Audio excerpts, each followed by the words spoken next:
Close enough. So you take the plate and you put some colour into it, and what you need to do is you need to cut to the first ridge, and you cut 8 times and you cut out triangles, and there you've got a pretty recognisable flower shape. Give them a little nip, point some up, point some down, gives a much stronger structure. So you do it like that. And what you need to do is, and this is one of the things that I really like to do, is the use of different tools. Well, you need to be able to attach this flower that you've made to a stem, and for a stem we'll use some drinking straws. And what you need to do is you need to place the flower and then use a pen or a pencil just to poke a hole through the middle like that, okay, so that you can see exactly where it is. And in real terms, that's as much as you'll be doing with that for the moment. And the difference being, and the two different ways of making the flower, is what we put in the middle. Last time we placed a cake case. Well, this time we're going to make a structure. And yes, it would be easy just to take an ordinary paper cup and stick that in the middle. But we want to show children processes. And this time, what we're going to do is, yet again, we'll take an ordinary paper plate. We'll put some colour in the middle, as there is colour in a flower. And obviously with it being green, it's going to be chlorophyll. And you don't necessarily have to fill the outside with colour.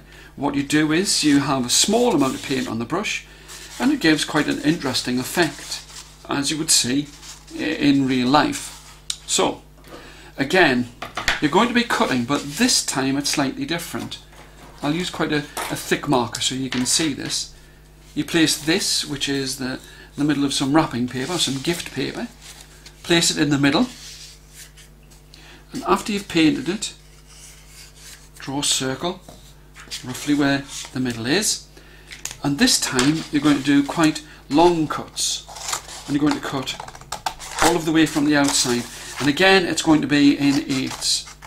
And if you happen to be doing fractions at this moment in time, well, there's a good way of talking about quarters and 8ths.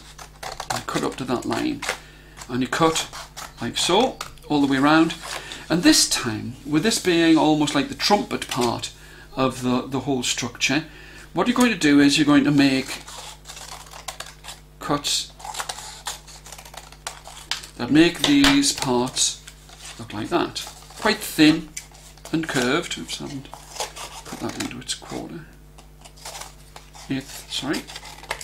And you bend them like so, and you just keep cutting around them so that they are broader at the base than they are at the top.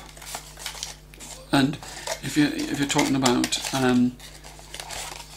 trying to keep the children interested or being able to follow the instructions, well, the way that you could do it is by saying that they're cutting an 8-pointed star. Okay, just hold that so you can see it. Like so. Just keep going around like that, and eventually you'll finish up with something that looks like that. So there you have your 8 points. You need to attach this to the petal part of the flower, and you also need to be able to attach it to the stem. And again, what you do is you place it on top of the roll here. Take a pen or a pencil, poke a generous hole in the middle so you can see just exactly where it is. And you're going to make the trumpet part of the flower. So what you do is like that, you place it on top, and you just grab hold of all of those bits, pull them down, like so. You take an elastic band, and the elastic band you're going to put round once, and then twice. As you can see, there's a lot more manipulation needed. This is why I would recommend it for older children. And you take these parts and you pull them back. And this is what's going to make the central part of the flower. Looks different. children have been involved in the process. It's using something that would have been thrown away after a party or whatever. You see it like that. And all you're simply going to do is you're going to pull this part out, and it leaves behind the structure. Okay. So now you really need to attach this onto the flower. Okay. Well, the easiest thing to do is to take your straw, put it through. You're not going to attach it yet, but what you are going to do is you're going to use that to help you to glue this in place. Now, I think children's first instinct is to absolutely lather everything and drown it in glue. But with the straw in place, like that, you can put a single drop of glue in place, put the two together like that, and using the straw to make sure you've still got the holes in line, you just twist it around like so, and that way you've got an even base of glue between the trumpet part and the base part here, and you'd set that to one side and you would leave that to dry. Okay. Well, I haven't got enough time to leave this running for 10 minutes to show you, and the way that you can attach it to a straw once those two have set and they have dried is you could either just push a single straw through and sellotape it on to the back, but same as the other one, I'll use a different coloured straw. You line two straws with the bendable part in line and another straw on top, and instead of pulling the glue, the sellotape out and you're getting caught with it, you see that? You push this all underneath the sellotape, pull it up, wrap the sellotape round, twist it, turn and tear. Okay, you've still got them in line like that. And before the bendable part, you pull it up, wrap it around and tear. I personally would recommend that every school and every classroom had a sellotape dispenser. Sellotape is good, but it's very difficult if you haven't got something that aids you with it. So, you have the base, you have the back, you have them glued together. This is another one. But what you do is, it's this part where you can splay those out, push them through. I'm hoping that this is dry by now, just in that time. Yes, it is. Can you see that? And you push it down and you put some glue.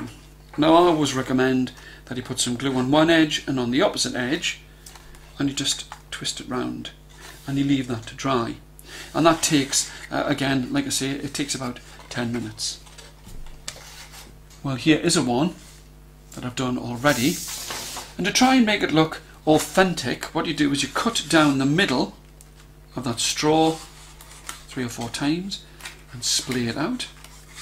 And I think that the final touch for this flower is if you take a cotton bud, one of these, or a Q-tip, whatever you want to call it, you just put a small drop of glue on one end of it, like that, not a lot.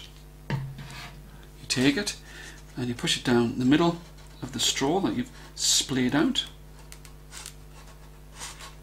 That's it, in place. The glue will hold it in place. If you can see, it makes another structure in the middle, and if you were to go all out and to give that just a little bit of colour as well,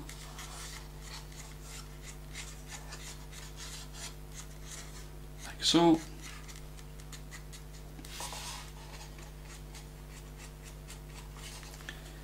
I think you've got to admit that that's quite a reasonable looking flower for 2 paper plates, an elastic band, 3 straws and a cotton bud.